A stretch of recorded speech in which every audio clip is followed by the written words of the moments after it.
Cool. Amy, welcome to the podcast. Yeah, hi. Thanks for having me on. Thanks so much for jumping on.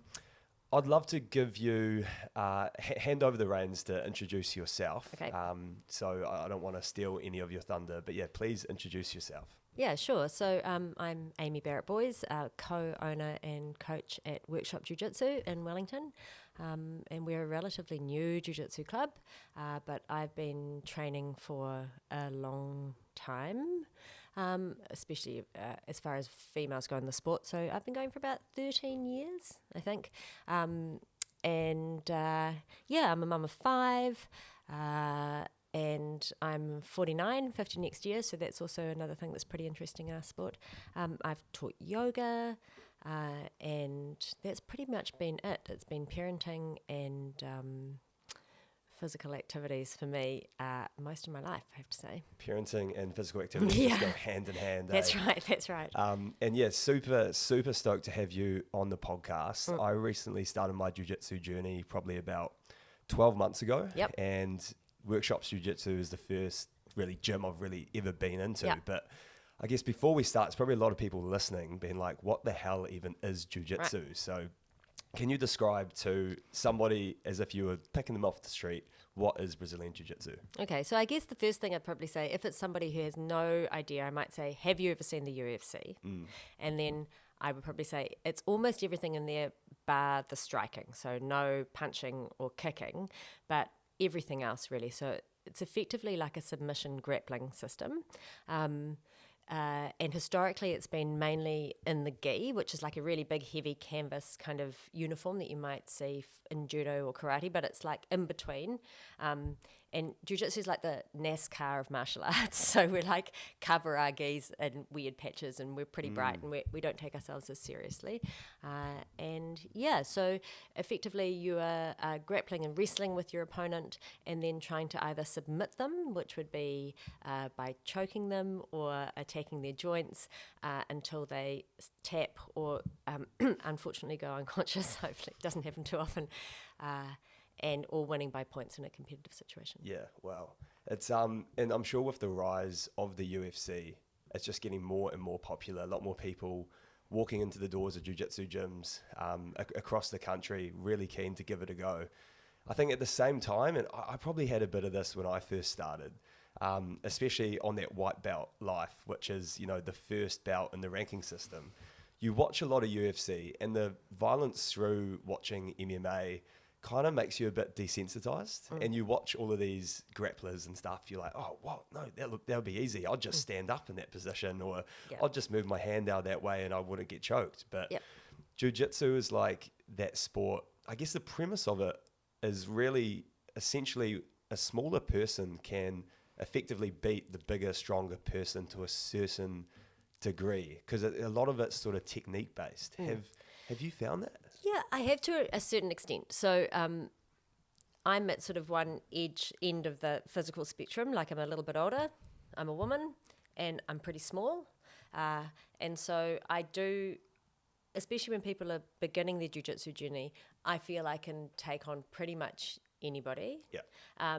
But then once someone gets some skill under their belt, like even a year and a half or so of training, even me as a black belt, the physical discrepancies are going to start to come into play. But certainly when I'm rolling or competing against people who are very new, then I would back myself to be in control. So I think when you started and came in, I think you were probably feeling that I could pretty much dominate a role. Oh, 100%. Whereas I'd say Still now. I think now it would be a lot more even Stevens or going the other way, because as you start to understand how to use your strength and size, then it really does make a difference. But it is certainly a bit of an equalizer. Yeah, definitely. And why jiu-jitsu for you? I'm really keen to sort of go back to how you first got introduced into the sport. Okay. Yeah, so my big 3 kids, I was teaching yoga at a gym in Lyle Bay, and they had like inside the gym, they had a little jiu-jitsu club.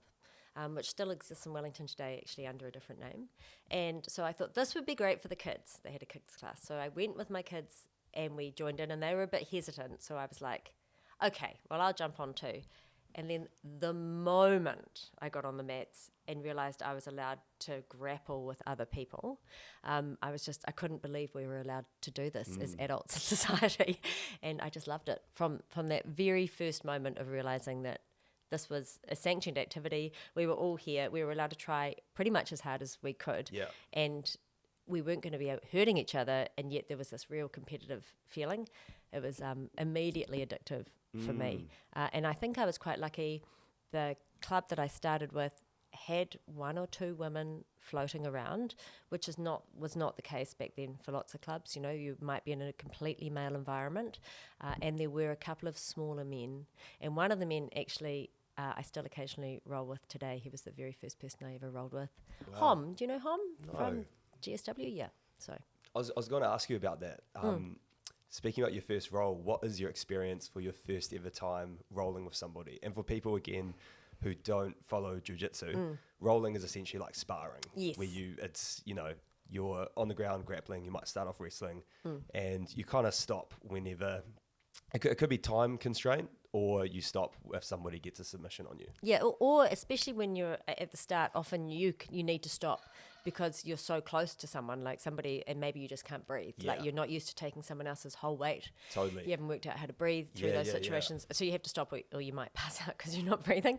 So my first experience was with Hom, and he was a blue belt at the time, which felt like God level jiu-jitsu to me as just starting.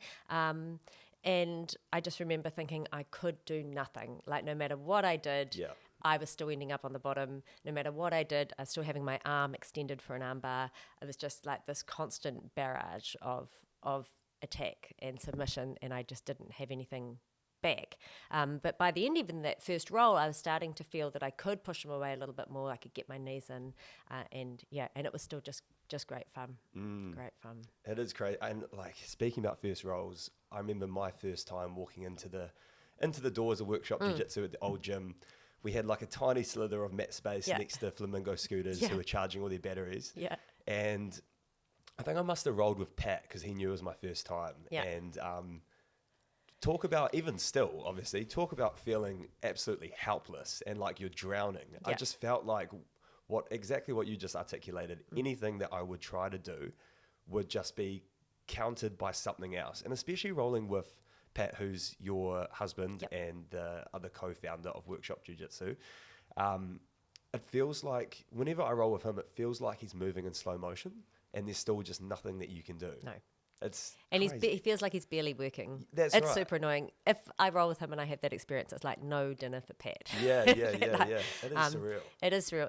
It's one of those things that we're lucky that we share our love of jiu-jitsu together. It's been a real cornerstone of our relationship, actually. Like, and we share lots of other interests as well. But it's pretty incredible having somebody else that you live with. That not only am I happy working with, starting a business, but also our core interest, our real love, is so entwined. Like we're really aligned. But it certainly adds to the kind of tension around the house if I'm just feeling like because I'm so much smaller than him, I don't often get ascendance in our roles, and that can be really difficult. Yeah. To kind of feel that that's okay at home as well. Like it is hard when somebody's really dominant in an area. Yeah. But also I think it's that thing of feeling like it has been relatively effortless for the other person, is it really gives you a goal to work towards too. It's like, how is this magic happening? And I think if you have that first experience, so for you with Pat or and quite often I've had feedback like guys that have carried on jiu-jitsu are like, well, the first time I rolled with you, Amy, as this small, slightly older woman, and you were able to control me and submit me, that really brought home how effective the martial art can be, because you actually start to realize you're trying your hardest against this person and they're still controlling you, and it really kind of points to there must be some magic in there somewhere. Yeah, totally. Yeah. So if we go back to your jiu-jitsu journey, so what was it what made you, and obviously being a mum at the time, what made you continuing like to keep showing up? Well, I really, I'm quite a competitive person, So I try to dial that back a bit in training, but I really am very competitive. And as a coach, you have to take a big step back on that too. It's hard work. But when I was starting, I didn't have any of those constraints. And so I really loved being able to go somewhere. And I quickly found, because I'm quite flexible and have had quite an athletic history, I found that I was able to handle most of the women in the club pretty quickly, and then started competing and started getting lots of success in competition. And so that was just like really exciting. But the thing that made me come back actually in the end was like I was competing. I went to the Abu Dhabi World Pro qualifiers, and up until that point I'd had a pretty easy run sort of winning in competitions, and I came up against this absolute legend called Jess Fraser from Australia, and she just smashed me. She just was past my guard like a knee slicer. Guards when you're like trying to keep someone away with your legs or maybe attacking them, and she got straight past my legs, which were like their weapons, I thought at the time, and got on top of me and then just brutally choked me with my gi. And I just remember being so happy because there's that thing of like you're trying really hard, you're doing well, but so far everything's quite easy. And then I just came up across this woman and she just annihilated me, and I was like, yes, actually there is so much further to go. Like I hadn't had that, I didn't know enough about the sport, and I thought maybe I was reaching the ends of it, which is so silly, but I didn't know. And then being just so beaten by Jess, and I was just like, there is so much further to go. This is fantastic. There's something about jiu-jitsu where it is such a forever learning journey. Like the process, you never know everything about it. Like there's so many techniques, and turn your wrist this way and you get the blade of your bone to choke people faster, and especially with the gi. So much. I think that's what so many people, and me still being so new into it, that must be the appeal. Is that, you know, it's something for, it's like mental brain gymnastics mixed with physical gymnastics. And I think for lots of people that is what keeps them in, and I think for a smaller number of people it's what slides them out. So I think it's either I want to be on this journey forever and I love this constant learning. So if you've got that brain that just wants to keep learning, which lots of us do, then it's so appealing because you get to black belt and you're like, whoa, actually I know nothing. There's still all this area that, you know, people are going to be able to be really dominant towards me in. But I think for some people they get to like blue belt and purple belt and they have that realization. And I think if you're like too goal based, then possibly what happens, those goals just, there's nothing to kind of benchmark. It's like it's just going to go on forever. And maybe that's why sometimes people drop out at that blue and purple belt, because they see the journey in front of them which is like the best thing for me. Love that. But maybe that's putting people off. And what do you think like the retention rate is for the typical jiu-jitsu practitioner, you know, who might start as a white belt? How many of those, what percentage of those players get to black belt? I think historically it's been a tiny percentage. So it's like less than 1%. Wow. I think. But I'm hoping that that's going to change. And I think the way that gyms are structured now, this more modern way of teaching that we especially do at Workshop, and the fact that gyms are hopefully becoming more inclusive, so that's what we're really driving towards. And we've got a long way to go still, like we're still trying to work out how to be the most inclusive environment we can be, but I think as gyms become more inclusive, we move away from the old-fashioned kind of hierarchical, have to do what my sensei or professor says, this whole sort of thing, which I think can really get pretty boring. And I think that probably sets people to step away as well. Like, for instance, in our club, our attention's amazing. So normally if you come in the doors at Workshop, you just want to stay. It's the community as well. As much as the training, it's like the people there. And I think that that's really been important to Pat and I, that everybody feels like kind of equally welcome at Workshop. Like hopefully you don't feel like there's lots of little cliques and funny things that you can't join in. You just like, you're part of the Workshop family and team. And we've really tried hard to get that feeling going. And so that's something that we really, really want, because both of us have trained at different clubs, and each of those clubs we've trained at have had really positive parts to them, and they've been good parts of our lives, but there were also some things that we just wanted to change. And so that's what we've been trying to do at Workshop. And why has it been that I think women are probably underrepresented in a lot of sort of martial arts? especially around jiu-jitsu, what would you say to someone listening to the podcast right now, particularly a female who is like, I want to try something new?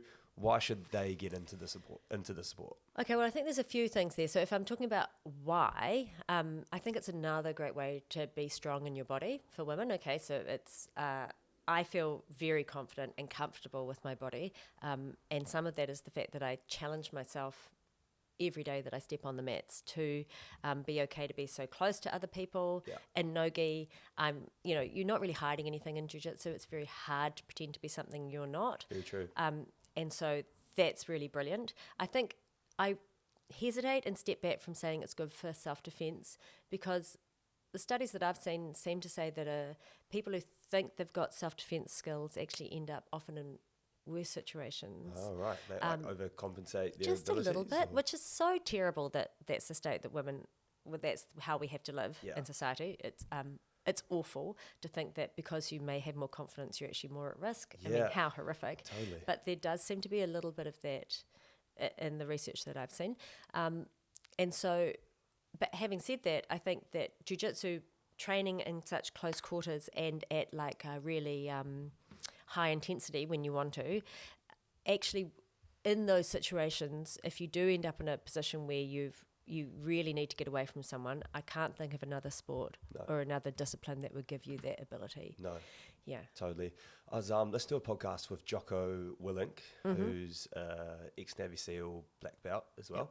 And he was describing jiu-jitsu as, if there was a street fight and somebody is about to throw punches, you can run away. Yeah. If somebody is, a kickboxer, they're squaring up to you, you can run away. Yeah. But if somebody grabs you, you can't run away. Yeah. So you better hope you know jiu-jitsu. Yeah, exactly right. So yeah, it's definitely stuff like that. Have you heard of any experiences of people using jiu-jitsu in the street? I think I mean, anecdotally, I have. Like I've heard a few things about, but nothing I could probably retell with any authenticity. Yeah, some anecdotes. Yeah. But I think I know that for me, myself, once I was walking down Courtney Place and I walked past some guys that were fighting, and I didn't mean to get involved, but I've got terrible universal mum syndrome. Like I've got 5 kids. And so when I see things going wrong, I'm like, I'm a mum. Yeah. De-escalate Hey guys, the situation. I can probably fix this. Yeah. So not so clever. And actually, they kind of, when I mentioned it, one of them just sort of turned and wildly swung at me and ended up kind of grabbing me and pushing me towards a window. And I think if I hadn't had my jiu-jitsu training, and I was pretty early on, I think I was probably white or blue belt at that stage, but even then I knew enough that as soon as those contacts were there, I could kind of wriggle out of it. So I kind of got pushed up against a window, but then I was gone. Yeah.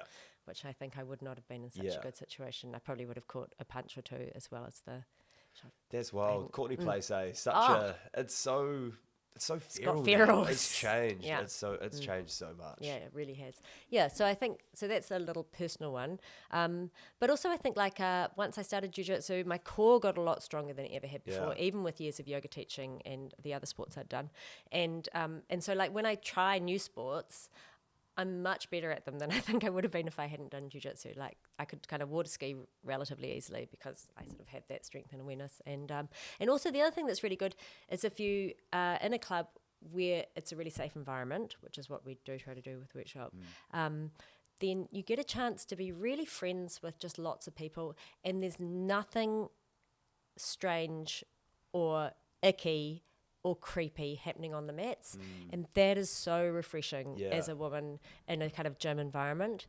There is nothing. Like, I don't know about you, but you get on the mats and there are no creepy feels going on. There's nothing, nobody saying or looking at things funnily. We're just like all teammates training together, and it is enormously refreshing as a woman to experience that. Yeah, that must be really good. And it's been such a cool journey getting my daughter Kyla into jiu-jitsu as well. She's rad too. It's so funny, just seeing all of these 5 to 10-year-olds on the mats, and it's like the egos with little people. It's so, even yesterday, like there's some tears involved and stuff. And storming off the mats with big, But having said that I feel I used to be like that at like blue belt. Like I would definitely have a big cry and storm off the mats to the changing room and then come back. It's like, it's okay. And I think that's okay because it's full on like you're right in other people's faces. Definitely. And the kids, like my son Ernest, who trains. He's a beast. Yeah, well, and also, but he's still like really competitive at every, I don't know where that comes from, at every point, at every point in the class. And so he finds it very hard sometimes in some of the training when people are maybe a little bit better than him. Yeah. Yeah. I think going off that, what has jiu-jitsu taught you about humility? Right. So an enormous amount, especially as I've got older, because I hope I'll be able to be training for another 20 or 30 years. But my experience in rolling and training is starting to change already now. So I'm kind of perimenopausal, and I've started some like hormone treatments for that. And I'm noticing that my strength is dipping a little bit. True. And I'm noticing that my recovery is slowing down, and some of that's just, Yeah. and so people that I normally would have felt that I could handle really well, I'm having to work heaps harder. And that's just something like I'm just having to let go of some of the my expectations of myself and just focus on other parts of my rolling. And in many ways it's good. Like I certainly don't cry on the way home as much as I used to, even though I love the sport. Like if you're competitive, you have to confront that all the time. Yeah. Like, how did I go today? This person, and you've really got to start to let go of that comparison to other people. And it's pretty funny that I've been saying to people to do that for maybe since I've been coaching, which is like maybe 6 years in jiu-jitsu, and I'm only just starting to do that now because I've been like forced to by age, pretty much. So I think it's really good for humility, and I think also it's okay to feel things strongly.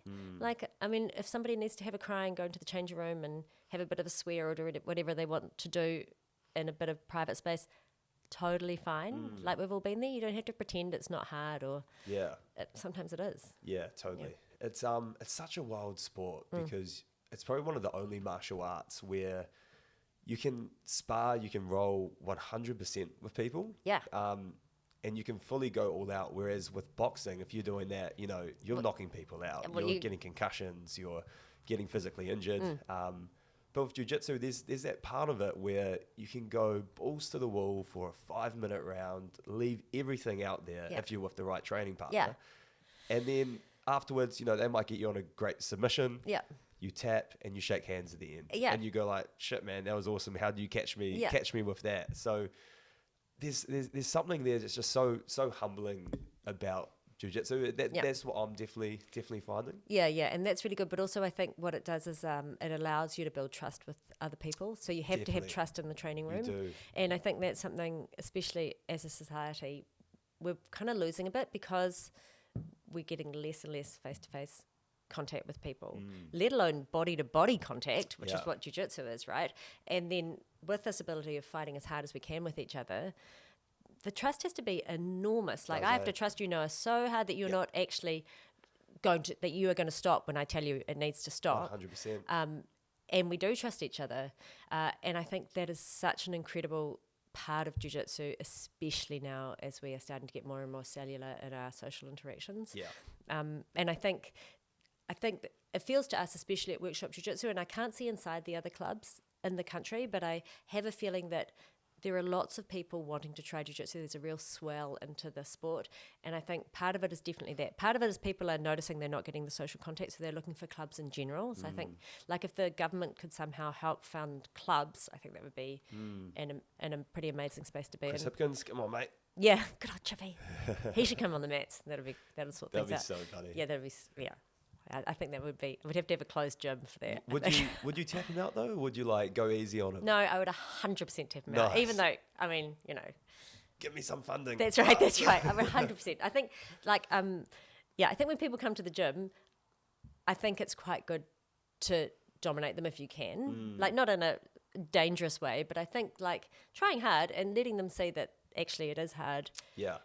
I think that's okay. Yeah. That's okay. Like not to make them feel bad about themselves, but just to see how much farther is to go in the sport if they're interested. Totally. Yeah, so I would tap out the Prime Minister if I had the chance. I love that. Yeah. That's so good. That'll be the probably the title of this podcast. Right, I've just called out Chippy. Yeah. Cheers. I think especially with like white belts and that, there is some everyone says that white belts are the most dangerous people to roll with because of how spastic they can be. And there's definitely, you know, people that you do roll with from time to time who just have one gear, and that's like, I'm going to crush you when they're a white belt. Can you speak a little bit about that and maybe why that is? Okay, well, I mean, so when we say we're trying to, we use all of our effort in a sparring situation, that is with the knowledge of also how to protect our training partner. So I'm going to use all my effort, but that's not going to include like eyeball, you know, elbowing you in the eyeball, or like grabbing all your fingers and twisting them the wrong way, or things that I know will instantly be dangerous without you having time to tap. So there are constraints in that sense. And often with white belts, also they've never wrestled or grappled with anyone else, so they don't know the effects of their body falling onto someone else, or what it actually feels like when the pointy bits like go into different parts of your body. Like you can actually hurt people. And also they're encouraged to think that people of higher rank are like invulnerable, that small people will, if skilled enough, will be fine in jiu-jitsu. Like there's all this kind of law that goes around it, which is to some extent true, but also means that that's a license for me, an enormous white belt, to go as hard as I can because these people have got great skills. Yeah, true. Generalizations. Yeah, that's right. So, and I think, so the one way we've found pretty good, we've still got a few outliers that we're still trying to help them to tone things back a little bit, just so they get a chance to feel what else is going in sparring situations. But the way we train at Workshop is a whole lot of small-sided games, pretty much, that you are allowed to give quite a lot of resistance to each other in, so we don't have like still technique parts of the class. And I think a real benefit of that is people are instantly getting into a semi-competitive environment with their training partners. Yeah. And immediately from the first day they step onto the mats, they're having to experience that and moderate it within a really small set of boundaries where you can't really hurt each other. So you're still trying really hard, but we've set them up in a way that you're probably not going to be able to injure each other, even if you're going full tilt. And I think that is a good way to step people up, so then when they go into rolling, they already have a feeling of how to move their body. So I think we're in quite a good space at Workshop for not having crazy white belts, but certainly historically I remember having some terrifying rolls with usually big men who are just with little egos. That's right. That's right. And who, or sometimes the loveliest men who just have not had that experience at all, and they're not ego driven, but they just have no idea that 100 kgs falling on like 55 kgs it's not all good. It's not going to be all good. Nah. Yeah. Speaking of injuries, what's the worst injury that you've received through jiu-jitsu? Touching all the wood. I've actually been really good. I haven't had any terrible joint sort of injuries. I've just had lots of black eyes, and lots of big bruises. But you get weird bruises from jiu-jitsu, eh? I always come back home, I've got like weird kind of funny finger pinch marks, all up my back on my chest, or like especially like gi burns, kind of look like hickeys. And what about when someone kneels on the inside of your arm? Have you had that yet? I've had bruises around in there. He's too young, but you're way too young. No, but when your skin gets a bit stretchier and someone kneels on the inside of your arm, you will get a massive like big bruise from there. Yeah, it's pretty exciting. And also I do now have a back injury. That happened really early on in jiu-jitsu. It's actually wrestling, and that was more the issue of not having an appropriately sized training partner. Right. And so that's something to really keep an eye on too. Yeah. Have you been put to sleep before? Yes. Unconscious? Yes. I never have. I'm sure it's bound to happen. Oh, I totally will. Kind of looking forward to it. Oh, no. Yeah. In a weird way. But can you talk us through I have lots of times. What that is like? So usually for me, it took me a while to realise I have a towel. But usually what will be happening is that you're rolling, and you're like, oh, that's quite tight. I'm pretty sure I can get out of it. And then a moment later, someone's like, are you okay? And you try to keep rolling, and actually you're in a different position than you remember last time. But usually as you get used to it, you'll start to really see the signs. Like for me, if I feel like my nose is dripping, like something cold, it's not dripping. That's just, I'm just about to go out and I've got like less than a quarter of a second to tap or do whatever. And that's a really useful tell. It's like the drippy nose, tap, tap, tap. Yeah. How many times do you think you've been put unconscious? maybe only 10 Okay, only 10 or Okay, 12. that's like for how long you've been doing it, right? Yeah, At such yeah, a yeah. high It's level, not even that's- once a year. Nah, So, I mean, really. And it never in competition. right. And yeah, always on the training Yeah. floor. And I think that's, I'm liable to keep on train because on the training mats, like, your partner is really going to be looking out for you more than in competition. Yeah. So I'm liable to let things go a little bit further. Yeah, true. That makes Yeah. sense. Yeah. And I think I've been mainly choked out by Joy, the other female black belt at Oh, that club. okay. Yeah, Nice, nice. I think she's probably had me unconscious more than most people. Some people say you have like a crazy dream. Have Right. you experienced it? Yeah, certainly. I've certainly like thought things were happening and then realized that they weren't happening. Yeah. Just like, when you set the alarm back off in the morning and you have those kind of slightly lucid dreams. Yeah, you can hear the alarm. Yeah, like, and when then half you're asleep. carrying on in your day, like you think you've got to Yeah. work or whatever, but actually you're still in bed. Yeah. So that's sort of the Yeah. sensation, like you're still rolling, which is often why you'll try to keep going. Yeah, And that's then- crazy. Yeah, it's and I think with jiu-jitsu, because we stop straight away, you're normally only out for like maybe 1 second or 2 seconds. So I think as far as sort of any brain harm goes, Yeah. I'm really hoping it's really low down on the level. Totally. And I'm no bloody brain scientist, No. but I've heard it's it's nowhere near as bad for you as getting like a concussion. Oh no, or no, not no, even no, really no, on no, the no, same no, no, yeah, scale no, at all. absolutely not. Yeah, Because it's yeah. just a lack of oxygen getting Yep. to your brain. Oh Right? yeah, who needs oxygen in your brain anyway? Not It's us. fine. Yeah, that's Exactly. right. Yeah, I think that's one of the things that actually helped me in jiu-jitsu. One of the embarrassing sports I used to do before jiu-jitsu was not embarrassing. Let's be proud. Synchronized swimming. Okay. I know. I'd love to get into that. Yeah. Look, it's demanding. It really is really demanding sport. It has sort of a bit of funny things, like some funny reputation stuff around it because I guess we wear makeup in the pool, which is like I never used to. even knew that. Yeah. So that makes it kind of maybe something, I'm not sure. Or maybe because it was primarily a female sport, it's easy to kind of make fun of. But man, is it demanding and hard Oh, work. I bet it'd be tough. And I think the training and the breath training for synchronized swimming is so useful in jiu-jitsu and True. having to perform under really uncomfortable situations because you're often like your body's really screaming while you're trying to perfectly execute these moves and often with a real lack of oxygen. I think that was really, really useful. Yeah, that's I Yeah. guess with your background with like yoga Yeah. and synchronized swimming. Yeah. Those are like, perfect sort of mesh to create Totally. Amy, Yeah, yeah, yeah. jiu-jitsu black belt Yeah, and then machine. a bit of water polo, so I wasn't afraid of a bit of argy-bargy. So True, those okay. things all help too. Yeah, so I think, and the thing for women maybe getting into the sport is that all those things that you might have done that weren't as contact sport oriented will really serve you still in jiu-jitsu. And just taking away that fear of catching a punch or a knee or an elbow, which I think I really like my brain. I mean, we've been joking about we don't need oxygen, but I don't want to be in 10 years' time really impacted by my sporting decisions I made when I was Yeah. younger. Like, it's really important to me, Totally. especially as an older parent. Yeah. Like Ernest and Maud, they're 7 and 4 now. My big 3 are much older, but I don't want to be like somehow incapacitated in their teenage Totally. years and carrying on. So I think that the issue, and the more we find out about CTE, the less I can endorse people doing sports that involve them being hit in the head. Like, it just seems really crazy to me. And we have a fantastic relationship with one of the local kickboxing clubs, and it is run very sensibly. And they really look after this is MTI in Wellington, Yeah. they really look after their athletes. But still, my heart drops when I hear that someone is going to go and do a striking sport when they could probably be getting a lot of the buzz that they get from that sport in a way that isn't going to give them long-term brain damage. Yeah. It's crazy, eh? It is so nuts. I've got lots of friends who compete in kickboxing and Muay Thai and MMA. MMA.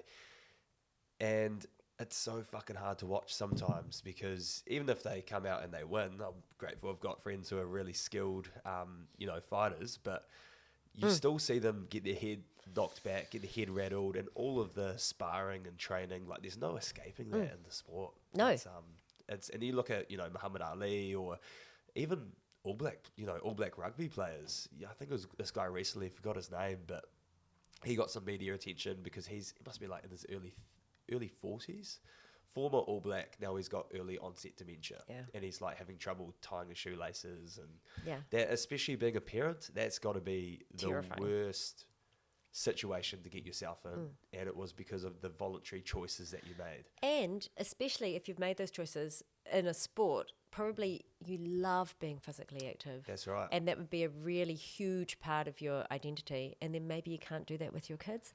Not cool. So, yeah. So, I mean, as much as I appreciate people really love striking sports, I used to watch the UFC, and the more I know, I actually can't watch it anymore. Oh, right. Due to the head trauma stuff. Yep. And I feel it's like quite an exploitative sport.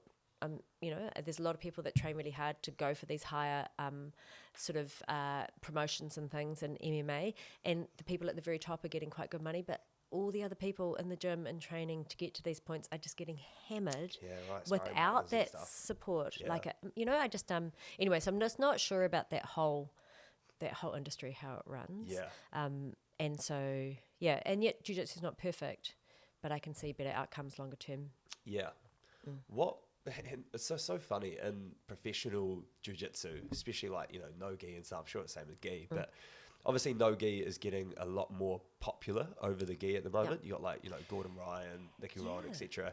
But I wanted, the steroid use. How are they able to be these massive juiced up monkeys? Yeah. And it's totally okay and fine. Yeah, well, I think that might change. So two things in that comment. So one is this, we have this feeling that no gi's taking over, and I think in New Zealand and a little bit in Australia, I think there is starting to be more of a bit of a turn maybe towards more athletes competing and more training in no-gi. And certainly we're being fed through the media, through flow grappling and some of these other big things. That's what we're mainly able to access to watch. But if you look over in the States, primarily athletes are entering gi competitions, not no-gi competitions. Oh, really? But just the way things are structured, we're not seeing it as much. So if you go through and actually examine the numbers, there's a lot more gi jiu-jitsu going on in the world than no gi jiu-jitsu. But we're just not kind of seeing it. It's not as front-facing. So I'm really keen, and I think gi jiu-jitsu is a real blast. It's super fun. Both of them are great. I love no gi and I love gi. What do you prefer, really quickly? It depends. Had to choose. If I had to choose to never do another one again, if I had to choose, I would probably choose no gi. Yeah, you said it. I didn't, but probably. I think maybe there's more longevity because of my grips holding onto the gi. But I do really love both of them, and it's a hard choice. Yeah. But and also we want to be a gym that we have really great gi athletes and no gi athletes, so we're really conscious of keeping that open. And the gi is so much fun. So that's that big heavy cotton uniform that we use, and it's really good as a small person because I can keep people away with the gi a lot better than I can no gi. I can put my foot in their gi and keep them just away from me while they flail wildly trying to get closer, which is pretty good. And all the chokes are accessible through gi and different grips. And people can't slip out. It is You've crazy. got them, you've got them. It's I think probably what jiu-jitsu, it's just not a spectator sport for someone who doesn't watch jiu-jitsu. I think especially in gi, if someone's watching a gi and I've got no experience watching it, they're like, what the hell is going on? Yeah. It's how can you make that sport more enticing for the ordinary folk? Well, I guess would you feel the same way about judo and some of those other martial arts, or do you think that jiu-jitsu is more? I think jiu-jitsu is probably maybe. I've never done judo, but I think there's more going on. Yeah, I guess the principle of that if you get someone to the ground and their feet come off the ground, that you're doing really well. I'm not sure. It's hard to understand because we have the submission side of things as well as the pinning side of things. So I think you're right in the sense that wrestling's easier to understand too, because if you get the shoulders on the ground and you stay on top of them, you're pretty much winning. Whereas in jiu-jitsu, just being on the bottom is not necessarily mean that you're losing. Yeah. In fact, I play a lot of my back, and I find that really effective. But yeah, so I'm not really sure how you would do that. I think maybe a slightly more simplified rule set again, maybe. Submission only is always quite fun to watch. It is fun to watch, but I'm not sure. I think as an athlete, in the end, the submission only tournaments start to get into situations where maybe they're not as much fun to watch. So you've got this real balance. If you have points, people try and game the points. So maybe you get big pauses when people are waiting till right to the end of the match, and they try and score extra points, which can lead to boring parts in the match. But then in a sub-only tournament, you can often get into things where people are just kind of nothing's really happening in the match. Like they're kind of just waiting for the person to give up the position. True. So I mean, they both have their negatives, I think. And I think positional dominance is such a skill to develop that I think that points jiu-jitsu will still have a real place for quite a long time. Yeah. I hope so. Are they going to remove, because, and again, for people listening, like the top elite jiu-jitsu practitioners, especially in no-gi, they're just roided up, like Gordon Ryan. Yeah. That man pisses in a cup, is burning through the bottom. Yeah, totally. And he's changed so much. Like And it's like looking at him as well. He's like 27 or something, 28. Yeah. He's super young, and he looks like he's 50. It's wild. Yeah. So, yes. So I think that there is going to have to be some more testing done. And I think that it's funny that, like, so IBJJF, our traditionally biggest kind of organisation, does test podium finishes. Okay. And I think, but then there are other, like, very lucrative competitions that don't. And I think almost don't on purpose, because now they would alienate a whole bunch of real top-level competitors. But I think they're going to have to. It's often said that that it's the cost that's holding it back. Because if you have, like, a random drug testing sort of program going, which maybe you would need to have a random thing going, they estimate it to be like $12,000 an athlete or something over a year. It's really expensive. But if you were just testing, I think we could start just by having podium tests for every competition. Yeah. And that would bring the cost back down to maybe sub $1,000, because you're doing everybody on site. Yeah. I fully think it should happen, and I hope it does. But I agree, because it kind of just shows that the jiu-jitsu sport is not really where it is at as a modern sport in today's day and age, where everything else, you got testing for everything. Yeah, it's never really made sense to me. No, and I think it's also partly come up from that. I mean, jiu-jitsu, it hasn't been lawless, but it certainly hasn't had the maybe the gravitas of some of those other martial arts too. Like, we're kind of a bit newer. There's been originally, there wasn't really a street fighting aspect, but there was a real confrontational sort of aspect to jiu-jitsu, which has changed now that we've moved away from sort of early jiu-jitsu. And so I think maybe, and that, I kind of described it as the NASCAR of martial arts. I love that. Yeah, well, it is, like, we're kind of a bit flouncier. Wear lots of colours, like, everybody does funny things. Yeah. Aesthetically, we look quite different. And I think maybe that the steroid use is like the worst part of that. Yeah. Where you can just sort of do whatever. We're a bit like the Wild West. Yeah. But that is changing. And hopefully, because the consequences of that steroid use long term are really bad. Like, you might feel like you're invincible at the time, but it wears on your body. Yeah, I bet. Totally. Yeah. Natural athletes here. Hey. I keep thinking, does HRT start? I'm sure it doesn't. It's just a replacement. I'm not down that level. Oh, maybe. But yeah, maybe you are now. Yeah, maybe I am. Sorry, guys. Amy, really keen to hear as well, what has jiu-jitsu taught you in your life? If you were to focus on maybe 1 to 2 things. Yeah. Okay. Well, I think it's really taught me that the best you can, if you want to really progress in whatever you're doing, the chances are the way for you to progress personally is to be as inclusive and supportive of the people around you. I think that's probably been the main takeaway for me, is that it's all very well to be single-minded and to try and get what you want from life or an activity, but if you do that in jiu-jitsu, the chances are your training partners will drop away because you've injured them or alienated them through your attitude or things that you're saying, the way that they feel about themselves when they're with you. And nothing is more obvious than in jiu-jitsu, because you'll injure someone and then they go away. And so it's very clear that you really need to be caring about the other people around you. And it sounds like a kind of a funny thing to say, but especially growing up, and like, I was a mum pretty young, and so you'd think that maybe that was something I get the handle on a little bit earlier, but it actually took me a really long time. I think it wasn't until maybe I was about almost 40 before I really understood that. Like, I kind of knew it, but I didn't really understand that the more I gave out, the better other people around me felt about themselves, the better everything was going to be. And I think that's really, jiu-jitsu's really brought that home hard to me, which is really good. And also then probably building on that, since we've had our own gym, which is very recently, so Workshop's been open for about a year and a half, I've realised the other thing that's been really important is that how much truthfulness you need in your interactions all the time with people. So I'm not a naturally deceitful person, but when I say truthfulness, I guess it's being open about difficult discussions and conversations as well as easy ones.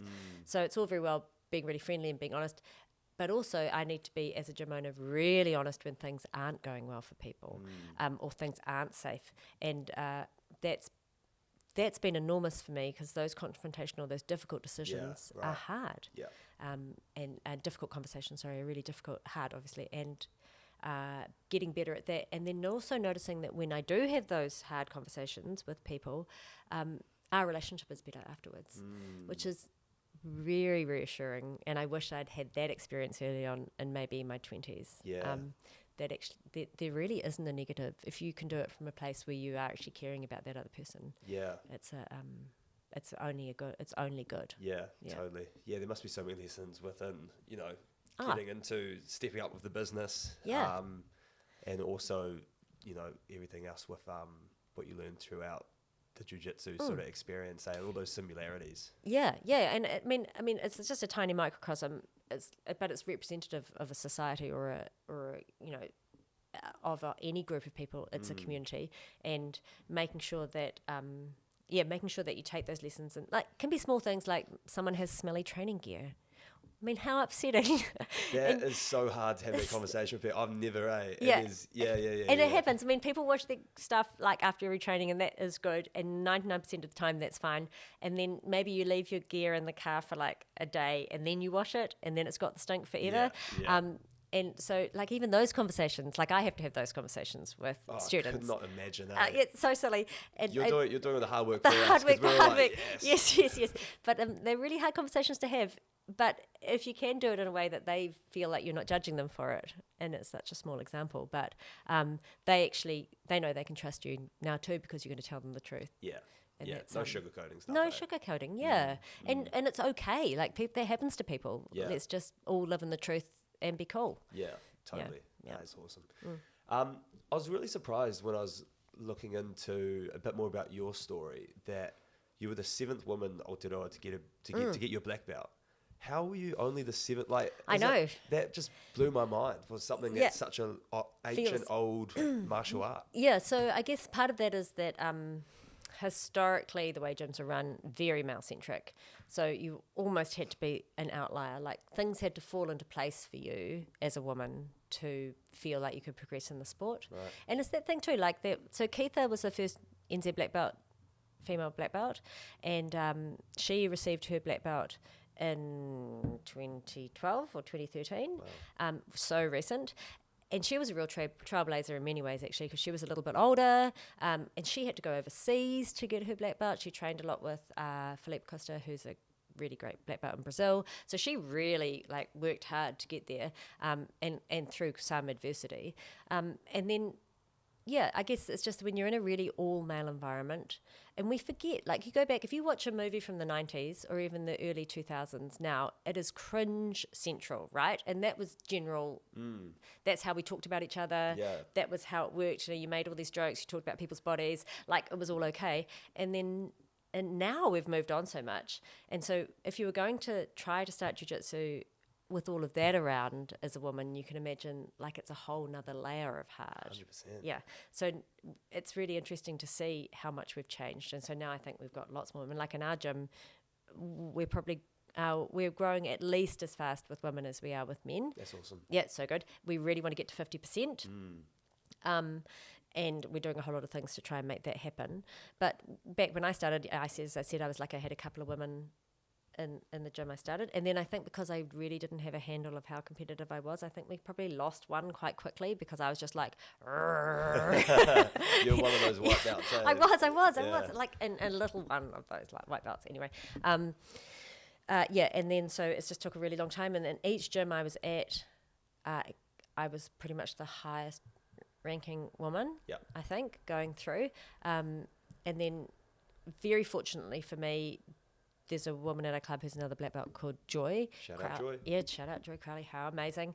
And so she came back and trained with us at GSW, and that was the change for me in understanding how good training could be, because I had someone a similar size, and we could really train hard together, and it was really challenging, and it was the best thing. And I think once we started having that, then also more women started coming to the gym, just because there were obviously people who were like further up the chain already. You could see a path. Yeah. It's the old thing, like you can't. It's hard to be what you can't see. It's so true, and that's with like professions. You got young people growing up in lower socioeconomic neighborhoods. Like for them to see someone who's a role model, it's hard for them to become that because it's not there. It's not in their community. They got nobody who's visible, working a full-time job, or a jiu-jitsu black belt as a female. It's all of that sort of stuff that compounds, eh? Totally. And then so once again I'll go back to Keitha, who hasn't competed now for quite a while, but she has been building this great school in Taranaki, and she has brilliant kids program, and she's just like really been at the forefront of that. So she's like had her own school for years as a woman in jiu-jitsu, which is pretty unusual. And I think now, like throughout New Zealand, we might have 4 or 5 gyms that are at least co-owned by women. Awesome. Which is fantastic. Yeah. So shout out to those gyms. But we're still struggling with the higher belt level women competing. Yeah. Is that because there's not enough? There's not enough. There's not enough where also women if you're having children, often it takes a little bit of time to get back into the sport, so women can have like big gaps in their training, or gaps in how safe they feel training, and building that strength back up. So that's not the case for every woman, obviously, but if that is your path, then that takes quite a few people out for a while, and then the thought of coming back and competing after rehabilitating from pregnancy is pretty hard. But hopefully it will as long as I'm not injured, I'm going to keep putting myself out there in competition. Awesome. And just so other women can see that does happen, and it can keep going. And we hope to encourage other members of our own club Workshop to do that as well. But also, you don't want to pressure people into doing something they're not ready to do. Yeah. But I think it would be very good for women in jiu-jitsu generally if we could encourage some of those higher belt women to enter more competitions. Totally. Again. That's super cool, eh? Yeah. And like try and tell their story more. Yeah. So, for example, Annie Lee, she's another black belt in Auckland. Her and I had the first ever New Zealand women's black belt match, and that was only 2 years ago. Wait, the first ever in a competition woman? Really? 2021, that was. Yeah, so it was, and it was a no-gi match, and that was the first time. That still blows my mind.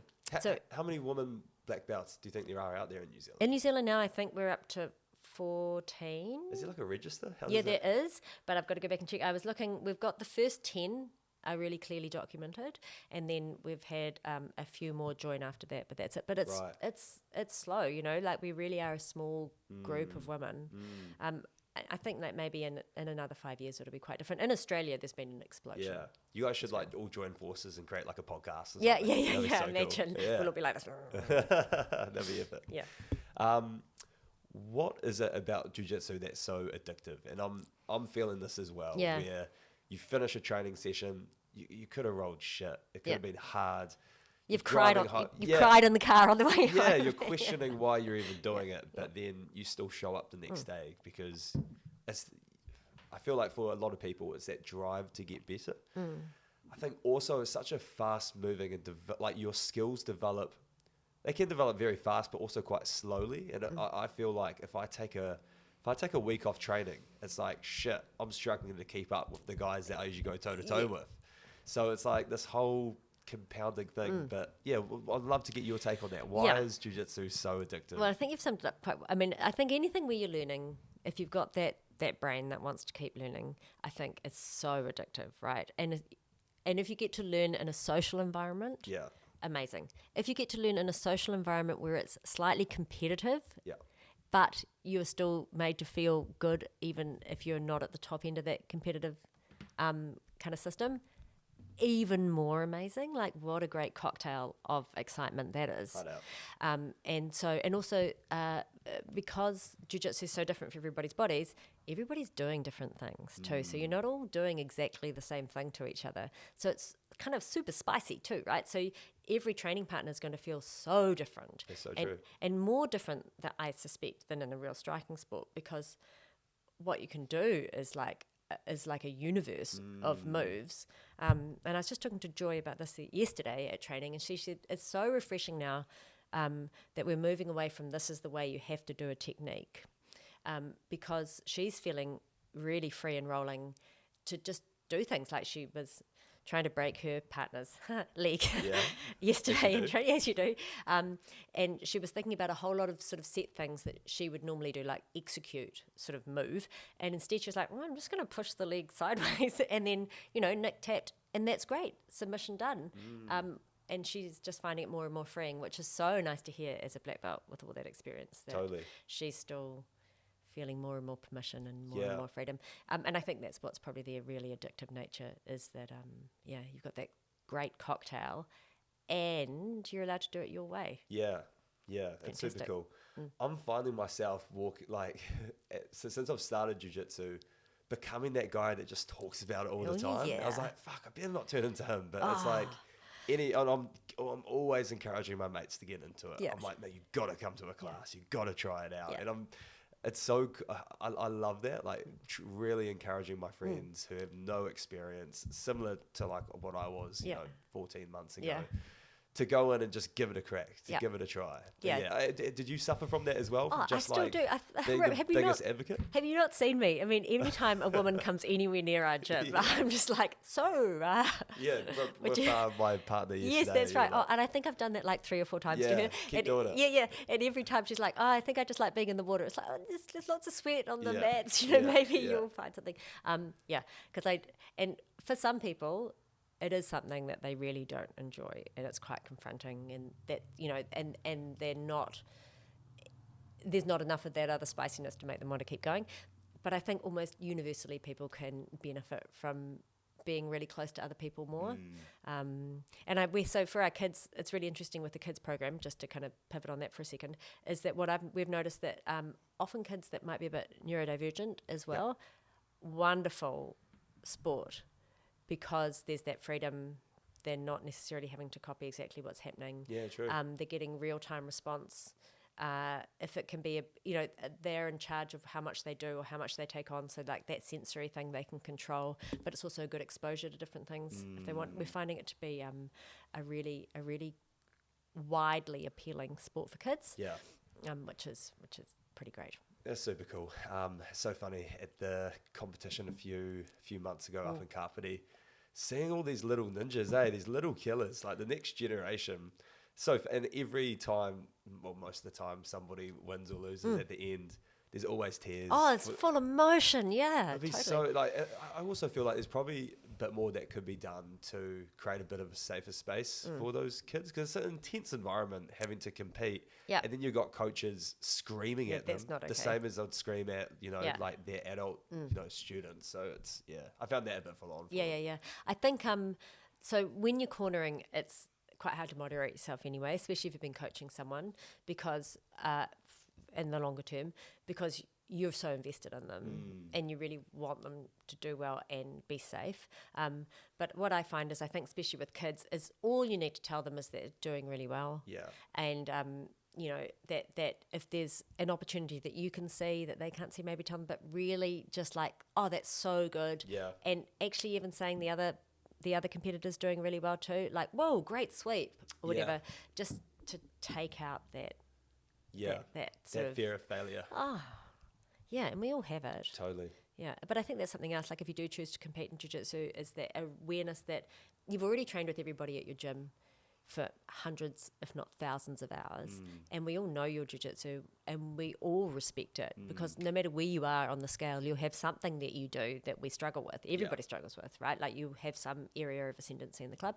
And so we know that. And so if you lose a competition, well, that doesn't mean that your jiu-jitsu is any less, or that we think any less. Totally. Of and you. With speaking from my own experience, doing my first comp 3 weeks ago. Yeah. Like going into that, because you kind of get a sense where you stand at your own gym. You're right, because you're rolling with these people all the time. And on the lead up, I was like, shit, man, like I'm just going to get absolutely embarrassed out there. Like these, and then you go there in person and you see these guys that you're going to compete with. They look huge. And you're like, shit, like, damn. But it's all that anticipation leading up to the point where you actually, you know, you're on your back or you've taken them down. And then it's just like another role. But it actually gave me a lot of confidence to know where I am in my journey as a white belt and to know that I can really compete with these guys. Yeah, So, totally. Yeah. You look like you were doing some really great stuff at that competition actually, and I feel like you improved as the competition went on. Definitely. So, which is so interesting. That's like so interesting. That's like one day, and you're just noticing as you kind of get used to the adrenaline, get used to the the adrenaline dump after the first one, and my forearms were just burning. Yeah, like nothing else, right? It's crazy. I had to get Pat to massage them in between matches. Yeah, because you couldn't use your hands anymore. Yeah. And that's so exciting too. And I don't think people do that enough, especially as adults. You don't. Where else do you get to experience that real adrenaline like that? Totally. You know, you pretty much don't. 100%. So, yeah, exciting. Hey, we'll move to some quick fire questions. But before we do, where can people stay in touch with you and the Workshop Jiu Jitsu community? Okay. Yeah, so we have a bit of a social media presence going on Facebook, oh dear, and Instagram. So if you're interested in seeing when our classes are and what our gym looks like and a little kind of snippets of our philosophy, they sort of pop up on Instagram and Facebook under Workshop Jiu Jitsu in Wellington.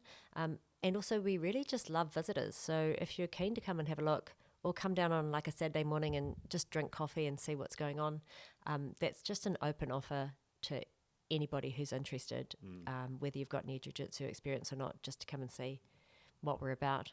And we are getting to the point where we're getting pretty full at our gym, so there might be wait lists coming in the near future. Not for women, sorry guys, but there might be a wait list for guys soon, just because we want to keep offering a really great experience to everybody. But you're very welcome. Everyone's very welcome to come in and have a trial and see what we're about. Wicked. And we'll send some links into the episode description, wherever you're watching or listening, either YouTube or Spotify or Apple Podcasts. Cool. Over to the quickfire questions. What brings you true happiness? Hanging out with my beautiful Patrick. Sorry, it's corny, but that's true. Aww. What's your favourite choke? Favourite choke? It'd be triangle probably. Triangle? Yeah. Nice. That's sorry for people who don't know. That's when you get your legs around someone's neck and like shoulder or arm, and you can make that loop really small until they can't breathe anymore. Lovely, romantic. Advice you wish you knew about when you were younger. I think coming back to that, if you bring other people up around you, that's how you're going to get the best out of life. What does legacy mean to you? I guess it just means not leaving a bad taste in people's mouth on the long term. So I just think that if you can create something that people can remember or think of fondly, I think that's the legacy I'd like to leave. Yeah, it's pretty small. For white belts out there, fellow white belts, what advice do you give to those getting into jiu-jitsu? Just keep coming along and trying. And if you're feeling overwhelmed by anything, slow it down but don't stop. So give yourself, maybe just watch a couple of rounds or come along and watch some trainings, but just keep on coming and listen to your other higher belts in the gym. And if you're getting a message all the time from those other higher belts, maybe think about bringing it on board. So that's like specifically if you're constantly hearing just slow down on the submissions, or just then test that out to see what they're on about, because they might know know something. They might. If you could change one thing in New Zealand, what would this be? If I could change one thing in New Zealand, I would magically wave a wand that made people less concerned and less against other genders. So I would like people to just be humans. That's globally though. Love that. Yeah. Very timely with thank goodness she's gone. Yeah. See you later. Yeah. Pretty cool turnout up in Auckland. I think there's like a protest thing today as well. Yeah. What do you believe is the main thing that is holding back young people in New Zealand? I think, and it's going to sound really corny, but I think probably, holding back in general, I think possibly this reliance on social media and screen time and devices, Yep. and stopping the real contact with other people. I just think it makes it much harder to have meaningful relationships with people that you can trust. And I think that basic trust is what you build your whole life on, whether it's like trusting people or trusting yourself to go further in education, or just trusting other people so that you can have really happy family times or collective experiences. And I think we just don't have enough of that for the kids at the moment. So, but that's a tricky one. It's a tricky one to solve. Cool. We'll finish with a quote. This is by Ricardo Almeida. Yep. Jiu-Jitsu and martial arts do not build character, they reveal it. We're all born with unmeasurable courage and determination, but as we go through the trials of rigorous training that we rediscover those gifts. Amy, thank you. Thank you.